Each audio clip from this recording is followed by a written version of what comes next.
দর্শক শুভেচ্ছা আমন্ত্রণ জানাচ্ছি বাংলাভিশনের নিয়মিত আয়োজন ডিজিটাল লাইফের নতুন আরও একটি এপিসোডে আমি আপনাদের সাথে আছি শুভ ইসলাম। দর্শক, আজকে আমাদের আলোচনা বিষয় data centre and cloud services Bangladesh perspective.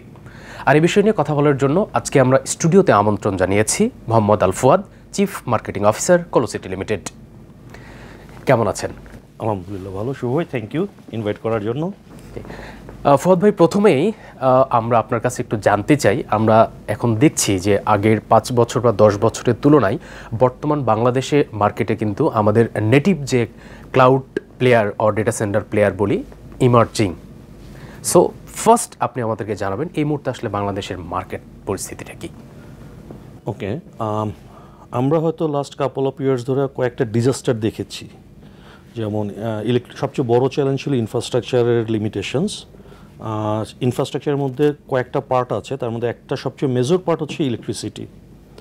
So ওই ইলেকট্রিসিটির যখন শর্টেজ ছিল তখন এইটা একটা নেসেসিটি হয়ে গিয়েছে যে নিজের কাছেই ডিজিটাল ইকুইপমেন্ট বা ইনফ্রাস্ট্রাকচার বা সার্ভার এগুলোকে না রেখে এটাকে কোনো একটা জায়গায় কোলোকেশন সার্ভিস প্রোভাইডার যারা হচ্ছে দ্যাট মিনস ডেটা সেন্টার তাদের কাছে পাঠিয়ে দেওয়াটা তাদের জন্য বিভিন্ন দিক থেকে ভায়াবল হয়ে দাঁড়াচ্ছিল ফর দ্য কাস্টমার। তো ওই সময় থেকে আমাদের অ্যাকচুয়ালি ট্রেন্ডটা শুরু, এবং তখন থেকেই ডেটা সেন্টারের উপরে মানুষ ফোকাস করা শুরু করলো।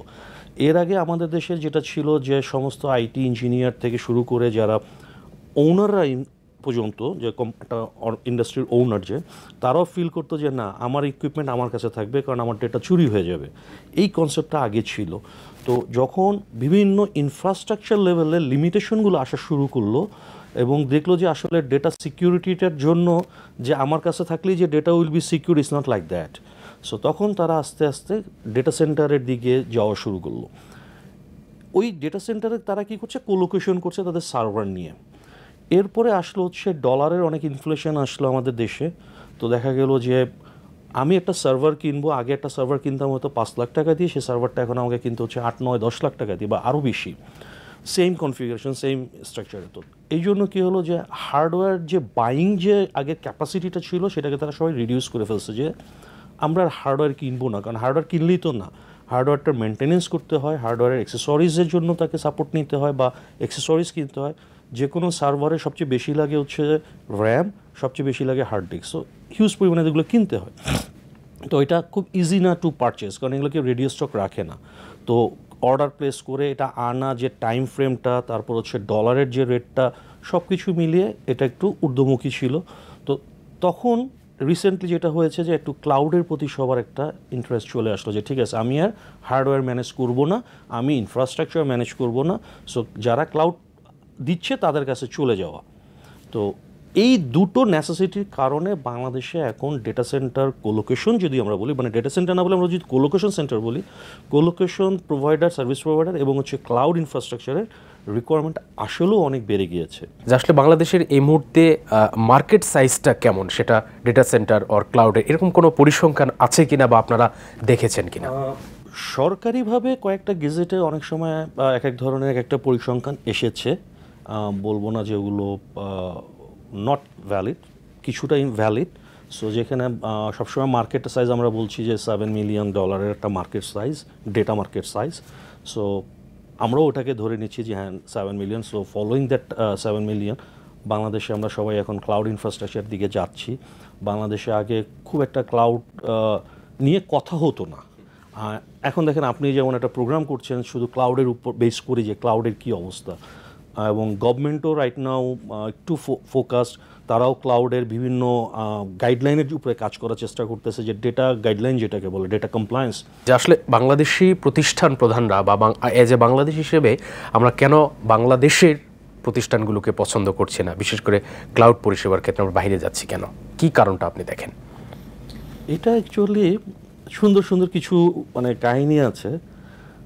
বাংলাদেশের প্রথম যেটা প্রবলেম সেটা হচ্ছে কমিটমেন্টের প্রবলেম।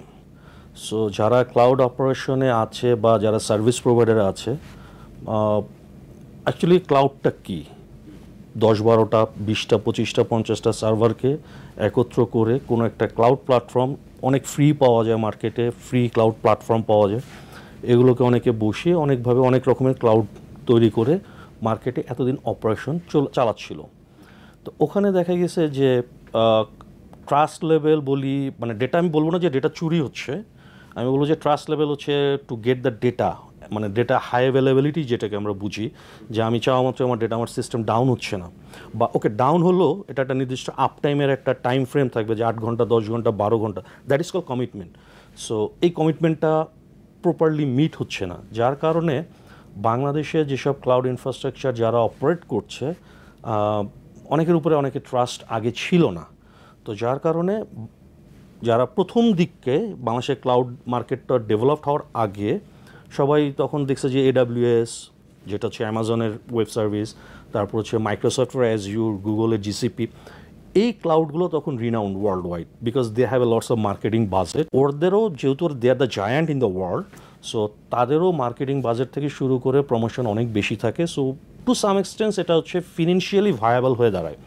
তো যার কারণে প্রথম দিক থেকে দে ওয়ার ভেরি রিনাউন্ড, এবং বাংলাদেশি যারা ইউজার তারা দেখছে যে AWS এ গেলে পরে আমি তো খুব ইউজার ফ্রেন্ডলি, আমার ইনফ্রাস্ট্রাকচার খুব স্মুথ চলছে, সিকিউরিটি আছে because they are committed with the customer, এবং তারা যে কোনো ধরনের সাপোর্ট সার্ভিস দিচ্ছে, যেটা বাংলাদেশে অ্যাকচুয়ালি অ্যাভেলেবেল ছিল না আগে।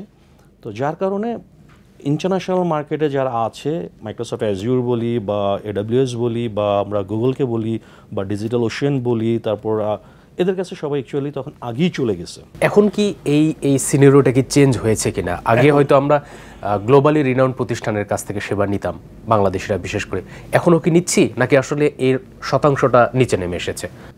আগের যে পার্সেন্টেজটা ছিল সেটা তো অনেকখানি কমে আসছে। আমি বলবো যে more than 70% customer already they have downgraded, I mean they are migrated their system from the global partner to local partners, এবং এটা একটা ম্যাসিভ ইন্টারচেঞ্জ হয়েছে নো ডাউট, যার কারণে যারা ক্লাউড মার্কেটে আছে, ক্লাউড সার্ভিস দিয়ে যাচ্ছে, দে আর গ্রোয়িং। এখন যেটা আমাদের রাইট টাইম, যেটা আমাদের আসবে সেটা হচ্ছে যে গাইডলাইনগুলো আসতেছে, সো গাইডলাইনগুলোকে ফলো করে কমিটমেন্টটা, সাপোর্ট সার্ভিসটা এনশিওর করা। যেমন একটা ইনসিডেন্ট হয়েছে বাংলাদেশে, একটা রিনাউন্ড, আমি নাম বলবো না, একটা renowned cloud company, they build a massive infrastructure, so due to some their backend issue with the OEM, anyhow that cloud was collapsed. So তখন যেটা হয়েছে যে যারা কিছু কিছু কাস্টমার ছিল, they lost their data.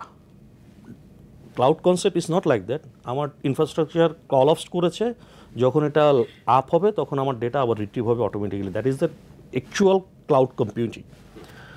তো এই জায়গাটাতে দেখা গেছে যে ওই সার্ভিস পার্টনারের কাছ থেকে কেউ কোনো ডেটা পাচ্ছে না, because that service partner didn't up that infrastructure, because তার হয়তো কোনো একটা প্রবলেম ছিল ব্যাকএন্ডে OEM এর সাথে, সো OEM আর তাকে সাপোর্ট দেয় নাই, ইট ইজ নট পসিবল।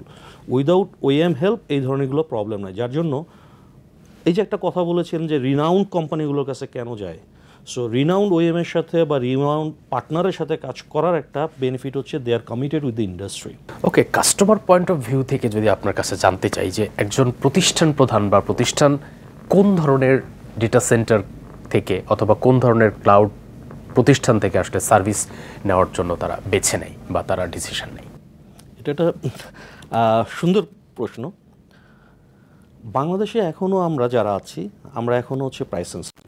যখন একটা RFQ যদি না বলি, যদি বলি যে আমার একটা রিকোয়ারমেন্ট জেনারেট হয়েছে, যখন রিকোয়ারমেন্টটা জেনারেট হয়, যেহেতু সব সময় আমাদেরকে অ্যান্সার দিতে হয় টু দ্য ম্যানেজমেন্ট বা টু, সো IT কী করে 3-4টা যাদের সাথে তার রিলেশন ভালো, আমি বলবো না যে সে টপ হায়ারার্কিকে মানে টার্গেট করে সে কল করেছে। সে ফর এক্সাম্পল আমার কোম্পানি থেকে আমি যদি রেগুলার একজন ITর সাথে কথা বলি, সে ফার্স্ট রিকোয়ারমেন্টটা সে আমার সাথেই শেয়ার করবে। So based on relationship they are sharing their requirement with them. So যারা যারা তার রিকোয়ারমেন্টটাকে ফুলফিল করতে পারে তারা তাকে ফিনান্সিয়াল কোড করে।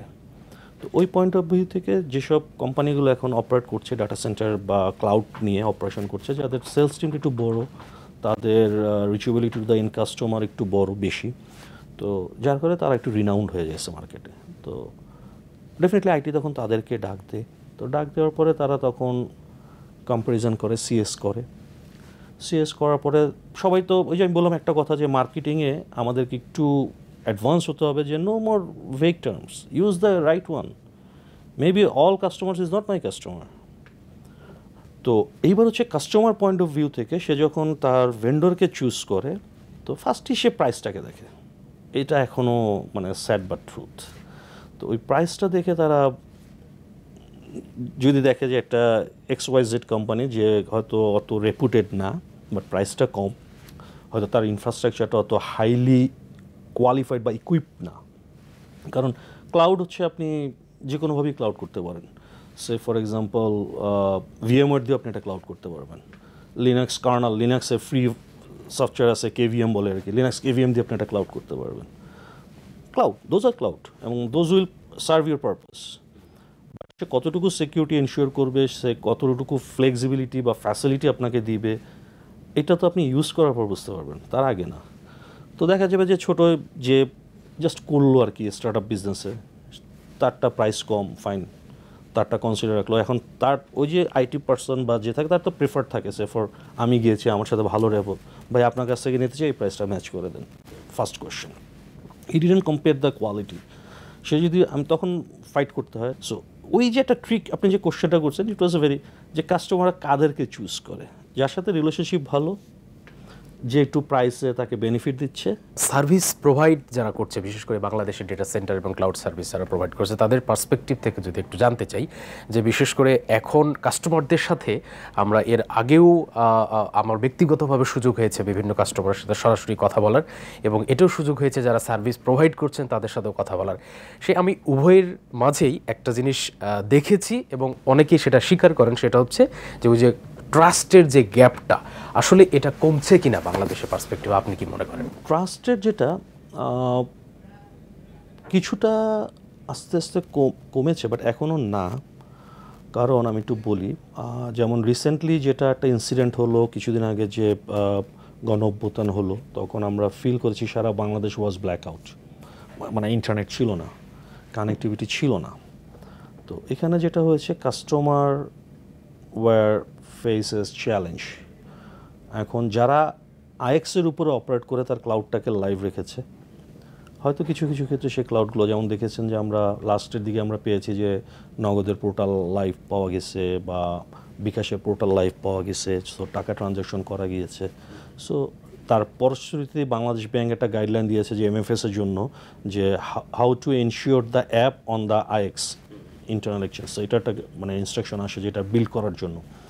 তো এই জায়গাটাতে দেখা গেছে যে বাংলাদেশে এখনও মানুষ সবসময় ফিল করে বাংলাদেশে মানে anything can be happen in Bangladesh. So এই জায়গাটাতে যদি গভর্নমেন্ট লেভেল থেকে সিকিউরিটি এনশিওর না করতে পারে, তাহলে আসলে it will B A challenge. তো ওই জায়গাটাতে ট্রাস্টটা আসলে গ্যাপ। এবার আসি হচ্ছে কাস্টমার অ্যান্ড দ্য সার্ভিস পার্টনারের বিটুইন। সো এই জায়গাটাতে এখন কাস্টমাররা মার্কেটকে এক্সপ্লোর করা শুরু করছে, যে নট অনলি দ্যাট, যে রিলেশনশিপে আর কারা কারা আছে। তো রিসেন্টলি যেমন রবিদার ক্লাউড নিয়ে আসে। তো again some challenges are facing, so customers are losing their trust. So এই জায়গাটাতে অ্যাকচুয়ালি যারা ক্লাউড পার্টনার আমরা যারা আছি বাংলাদেশে, রিসেন্টলি বেসিসে একটা স্ট্যান্ডিং কমিটি করেছে, যে cloud data centre and cloud. So এই স্ট্যান্ডিং কমিটির কাছে আমার রিকোয়েস্ট থাকবে যে দে শুড এনশিওর দ্য মানে trust between customer and service partner. If need to build any guideline, please do that. So if need to build any SLA, please do that. So these things will help customer to trust the service partner. কারণ আমাদের এখানে যেটা হচ্ছে যে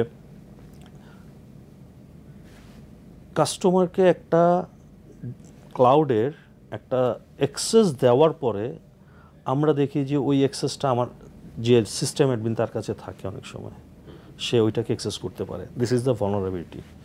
so ওইটাকে avoid করতে হবে, যে না আমি তাকে একটা টেনেন্ট বা তাকে একটা ইনফ্রা দিয়ে দিয়েছি, এখানে আমার আর কোনো অ্যাক্সেস নেই। We have to ensure that. Okay, এটা কি পরোক্ষ অর্থে যারা বুঝে নিচ্ছেন কাজটা, তাদেরও দায়িত্ব কিনা, যে এখানে কোনো লুফল আছে কিনা বা কোনো অ্যাডমিনে অ্যাক্সেস আছে কিনা? এটা অ্যাকচুয়ালি কি অনেক প্ল্যাটফর্মই আছে যে এটা অ্যালাউ করে, অনেক প্ল্যাটফর্ম আছে অ্যালাউ করে যে টু সাম এক্সটেন্ট অ্যাডমিনের একটা অ্যাক্সেস থাকে।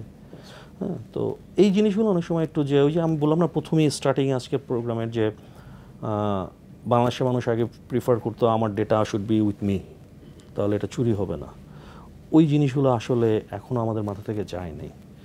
তো ওই জায়গাটাই সবসময় ট্রাস্ট ইস্যুটা হয়ে দাঁড়ায় যে ভাই আমার ডেটা চুরি হচ্ছে না, তো আমার ডেটা কেউ রিড করতে পারবে না। তো এখনও আমরা এই পার্সপেক্টিভে আপনাকে একটু প্রশ্ন করতে চাই, অ্যাকর্ডিং টু বাংলাদেশ ব্যাংকের যে লাস্ট গাইডলাইন, যে ডেটা সভারেন্টি যে বিষয়টা আসছে, তারপর আপনার দেশের মধ্যেই ডেটাটা রাখা, হ্যাঁ, এই গাইডলাইনের পরে আসলে আপনার কি মনে হয় বা আপনার কতটুকু আপনি জানেন যে কি পরিমাণ কাস্টমার, বিশেষ করে এখন ব্যাংকিং কাস্টমার আপনার ডেটা?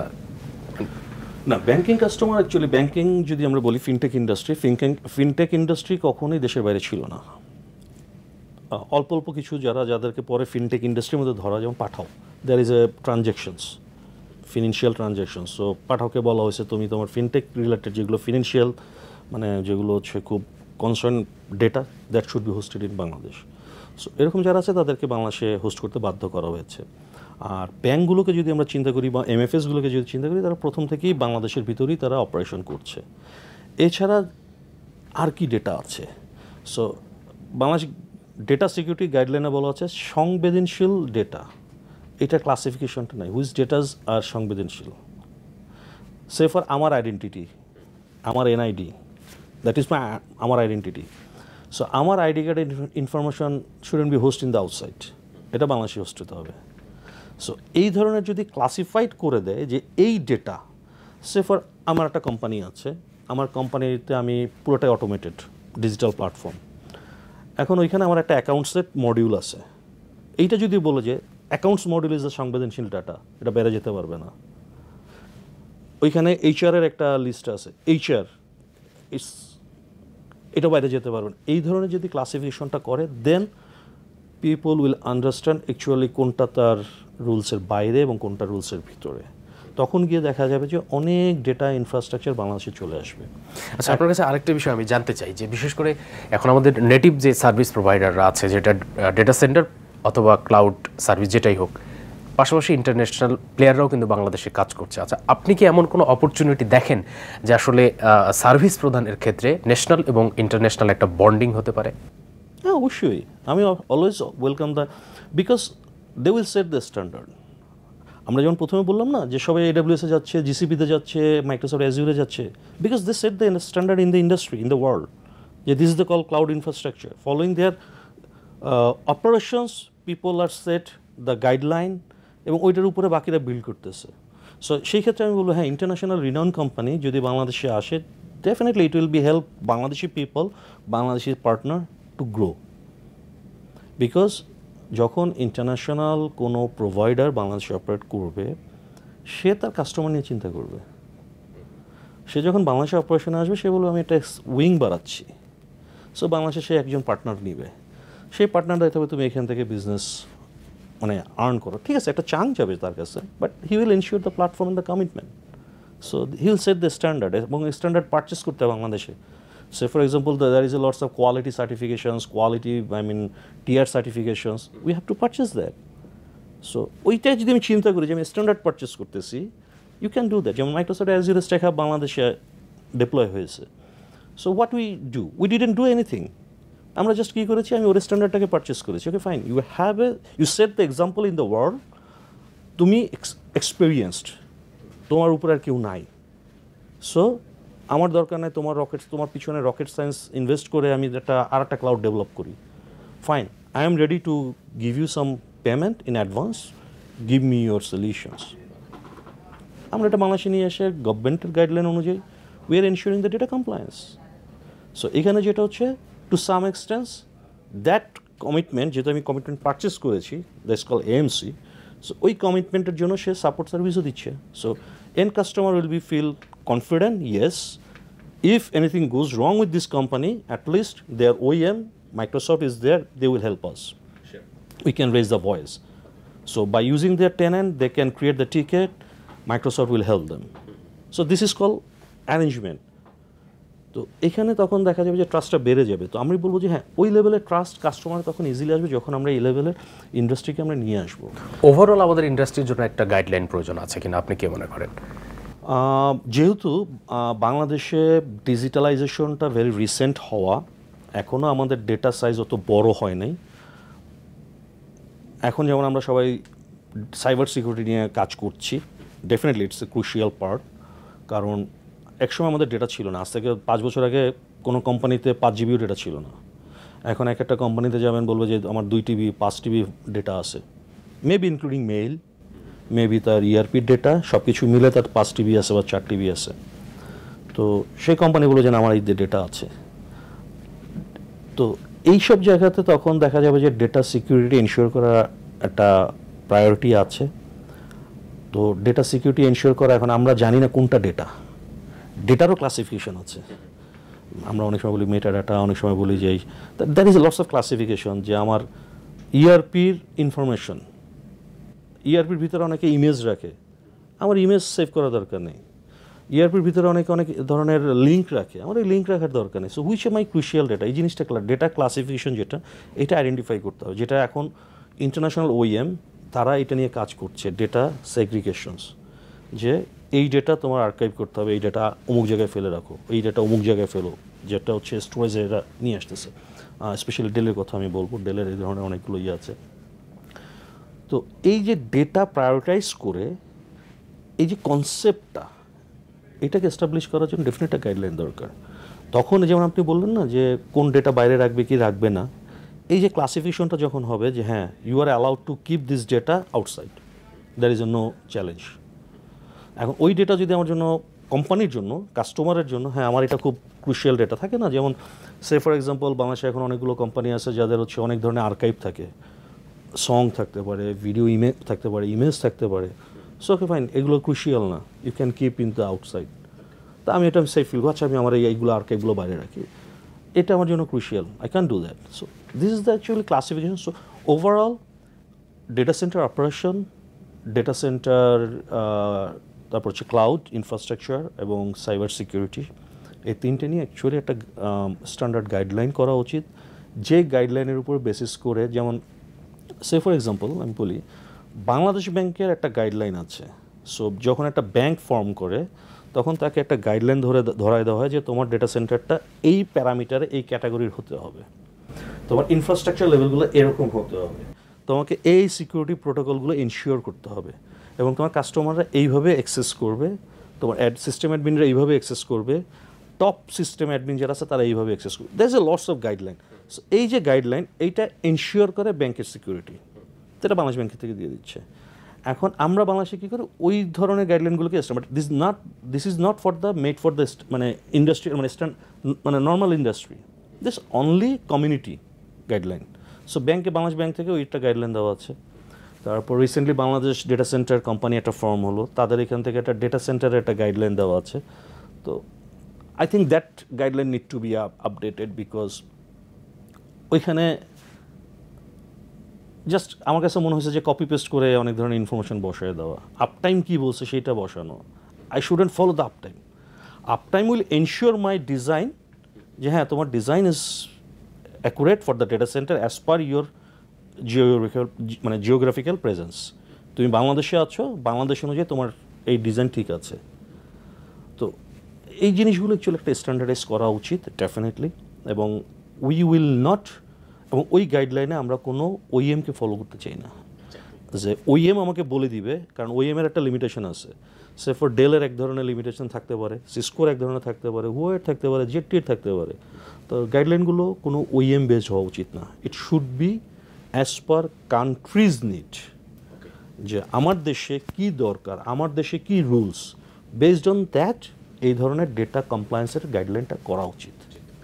তবে আমরা একেবারে অনুষ্ঠানের শেষ পর্যায়ে আপনার কাছে লাস্ট প্রশ্ন, বাংলাদেশের ডেটা সেন্টার এবং ক্লাউড সার্ভিসের ফিউচারটা কি দেখেন আপনি?